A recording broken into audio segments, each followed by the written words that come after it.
Like کریں، صبح subscribe قیامت کے کریں دن میرے اور بیل آئکن سب کو سے دبائیں تاکہ قریب ہمارے وہ ویڈیوز ہوگا آپ تک۔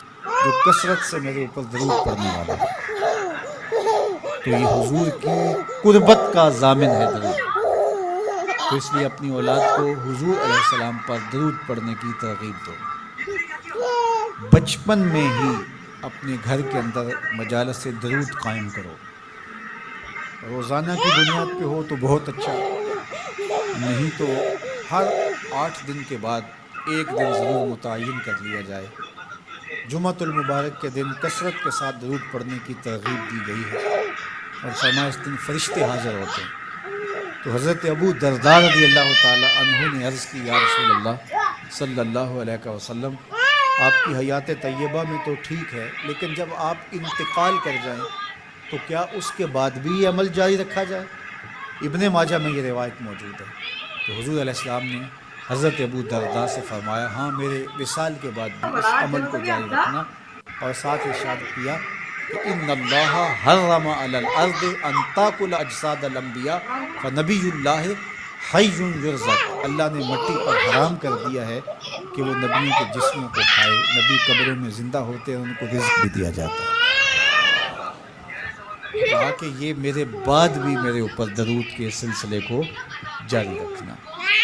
تو ایک مومن تو درود کے ساتھ جڑا ہوا ہے، وہ تو درود کے بغیر دن گزار ہی نہیں سکتا، الگ سے نہ بھی پڑھے تو اس کو نماز کے اندر درود پڑھنا ہی ہوتا ہے۔ درود ابراہیمی تو نماز کا حصہ بنا دیا گیا، اور اس کو کثرت کے ساتھ درود پڑھنے کی ترغیب دی گئی۔ تو درود ایک ایسا وظیفہ ہے کہ جو اپنی زندگی میں جتنا زیادہ شامل کر سکتے ہو اتنا زیادہ شامل کر لو۔ ویسے بھی درود پڑھنے سے بچوں میں تقدس پیدا ہوتا ہے، بچے پاک دامن رہیں، عفت مآب رہیں، ان کی طبع میں تقدس رہے۔ آپ چاہتے ہیں، ہر ماں باپ چاہتا ہے، اور پھر دور موجود کے اندر جو فتنے ہیں، تو بہت ضروری ہے کہ ہماری اولادیں تقدس مآب رہیں، تو ان کو درود کی ترغیب دو، تو اس کا عملی نتیجہ یہی ہوگا کہ ان میں تقدس کا جوہر پیدا ہو اور ان کی عصمت کی حفاظت رہے۔ اور درود شریف پڑھنے والے بچے اور درود شریف نہ پڑھنے والے بچے دونوں کی عادات میں فرق ہوتا ہے۔ درود پڑھنے والوں کی طبع میں رقت، لطافت، نرمی، محبت، شفقت جیسے جذبات پیدا ہوتے ہیں۔ یہ درود شریف کا عملی نتیجہ ہے۔ بعض لوگوں کو شکایت ہوتی ہے کہ ہمارے بچے بڑے اکھڑ ہیں، بڑے تند مزاج ہیں، بڑے سخت گیر ہیں، تو اس کا علاج کیا ہے؟ تو اس کا علاج یہی ہے کہ ان کو درود کی تسبیح دیں۔ درود اکڑ توڑ دیتا ہے، طبیعت کی تندی نکال دیتا ہے، طبائع کی تلخیاں ختم کر دیتا ہے، محمد عربی کے نام کی مٹھاس پیدا کر دیتا ہے۔ حضور کا نام شہد سے میٹھا ہے، دل آویز ہے، کھنڈ میں اتنی مٹھاس نہیں ہے، شکر اور گڑ میں اتنی مٹھاس نہیں ہے، شہد میں اتنی مٹھاس نہیں ہے، قند اور نبات میں اتنی مٹھاس نہیں ہے جتنی نام محمد میں رکھی ہے۔ ان کا نام لبوں پر آئے، میٹھا میٹھا منہ ہو جائے، ان کے بول بہاروں جیسے اور اصحاب ستاروں جیسے، ان سا پیارا اور نہ کوئی، ان سے بچھڑ کے لکڑی روئی، جب وہ سیر کو جایا کرتے سر پہ بادل سایا کرتے۔ میرے شہر کے ایک پنجابی شاعر ہیں، انہوں نے تو قلم ہی توڑ دیا نا، تینوں سینے دی میں ٹھنڈ آکھاں، اگر آپ کا ذوق ہو تو، تینوں سینے دی میں ٹھنڈ آکھاں، شہد گلاب تے کھنڈ آکھاں، تینوں نبیاں دا میں لاڑا آکھاں، تیرے ہجر دے وچ میں ہاڑا آکھاں۔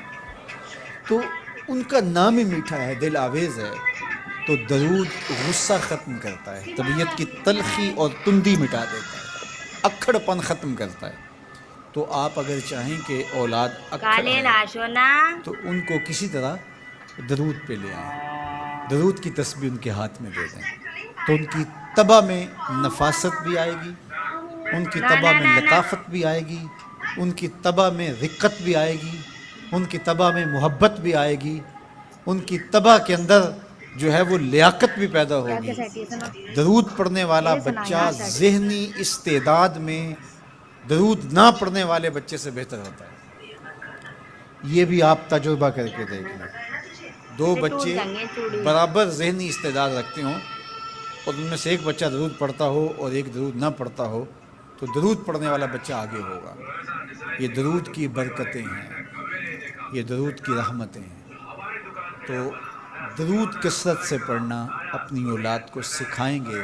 ہفتہ روزہ آپ محافل کا گھر میں انعقاد کر لیجئے اور اس میں صرف دروش ہی پڑھ لیجئے, تو انشاءاللہ اس سے آپ دیکھیں گے کہ اولاد کو اس کا فرق پڑتا ہے. یہ تربیت کا ایک آسان نسخہ ہے اور یہ وہ وظیفہ ہے جس سے تھکن نہیں ہوتی.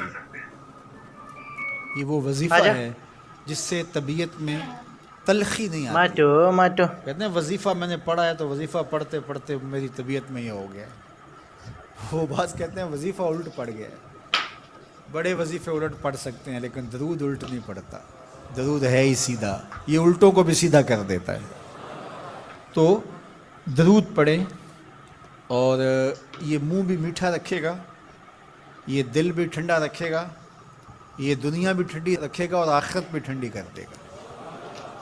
درود چراغ بھی ہے, درود کستوری بھی ہے, خوشبو بھی ہے, مہک بھی ہے, شہد بھی ہے, گلاب بھی ہے, کھنڈ بھی ہے اور سینے کی ٹھنڈ بھی ہے.